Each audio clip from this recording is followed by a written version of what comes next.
دیکھنے آئے ہوئے ہیں، ہم تو محشر میں انہیں دیکھنے آئے ہوئے ہیں، کیوں نہ پلڑا تیرے اعمال کا بھاری ہو نصیب، کیوں نہ پلڑا تیرے اعمال کا بھاری ہو نصیب، اب تو میزان پہ سرکار بھی آئے ہوئے ہیں، اب تو میزان پہ سرکار بھی آئے ہوئے ہیں، اب تو میزان پہ سرکار بھی آئے ہوئے ہیں۔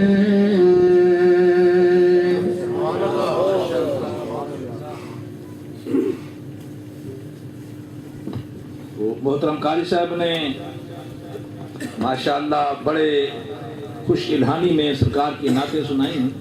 ایک شعر یہ پڑھ گئے، مجھے وہ یاد نہیں رہا، لیکن میاں صاحب نے اس کی یوں ترجمانی کی ہے۔ میاں صاحب فرماتے ہیں، لوکا مینوں آن ڈرایا،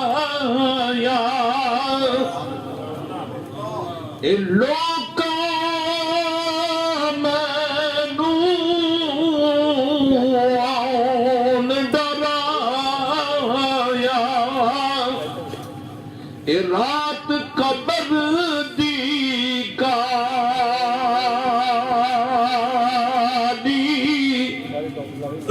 پر میں سنیا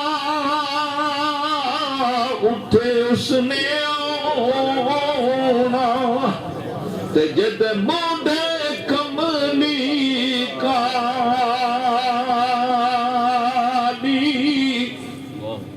تو حضرات محترم، جو اسٹیج سیکرٹری ہوتا ہے اس کو کچھ ذمہ داریاں سونپی جاتی ہیں، جلسہ لیٹ ہو جائے تو سارا نزلہ اس کے اوپر آتا ہے، جلدی ختم ہو جائے تب بھی اس کے اوپر ہوتا ہے۔ تو ایک ذمہ داری ہوتی ہے، سب قابل احترام لوگ ہوتے ہیں، تو پھر صبح میرے خیال میں چھٹی کا دن بھی نہیں ہے، تو اس لیے اور سرکار کے ثنا خوان اور مصلی کے اوپر جو لوگ کھڑے ہونے کے لیے آتے ہیں، اگر یہاں تعداد زیادہ ہوتی تو بہت سارے لوگوں کو ہم چھوڑ دیتے، لیکن جب سبھی کو موقع دیا گیا ہے تو ایک ہمارے ساتھی غالباً کرگاڑی سے تشریف لائے ہیں، ان کا نام ہے حضرت علامہ راحت محمود صاحب۔ تو ان سے میں گزارش کرتا ہوں کہ وہ 5 سے 7 منٹ کے اندر، کیونکہ پبلک کا جو تمہارے دل کی کیفیت ہوتی ہے، کہتے ہیں مومن اللہ کے نور سے دیکھتا ہے، ہم سمجھتے ہیں جو آپ کی کیفیت ہے، لیکن ہم نے تو پروگرام بھی تو ساتھ چلانا ہے نا، مہمانوں کی دل نوازی بھی کرنی ہے نا، ان کی بھی دل جوئی کرنی ہے، سرکار کے غلاموں کے بھی یہ بھی غلام ہیں، تو یہ میلاد کا میسج آپ تک پہنچاتے ہیں۔ نعرہ تکبیر، نعرہ رسالت، نعرہ رسالت۔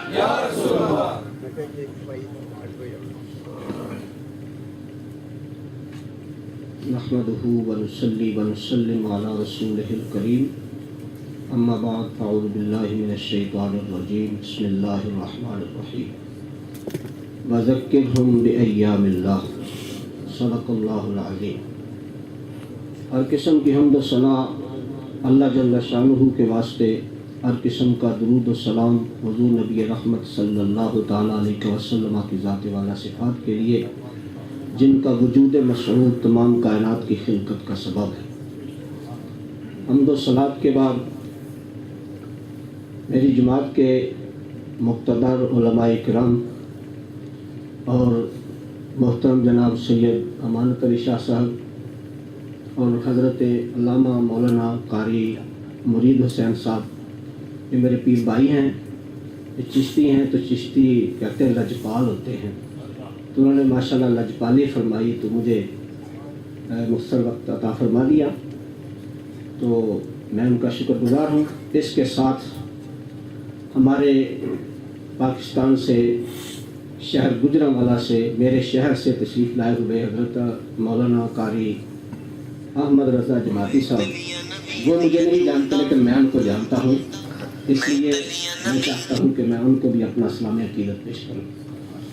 تو ان کے ساتھ حضرت محترم جناب قاری جاوید اختر صاحب، ان کو بھی میں سلام عقیدت پیش کرتا ہوں۔ آپ سب کو بھی آپ سے پہلی ملاقات ہو رہی ہے، تو مختصر وقت ہے، زیادہ باتیں کرنے کا وقت نہیں ہے، اس لیے میں اپنی گفتگو کو بھی مختصر ہی کروں گا۔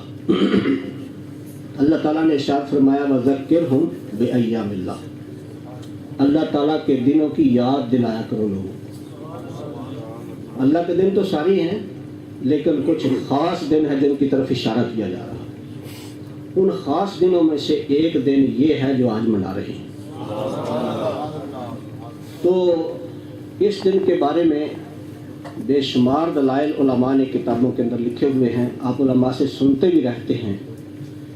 حضرت امام راضی رحمۃ اللہ تعالیٰ علیہ کے بارے میں نے ایک جگہ پڑھا کہ جب آپ کا آخری وقت آیا نا، تو شیطان آ گیا پانی کا پیالہ لے کر۔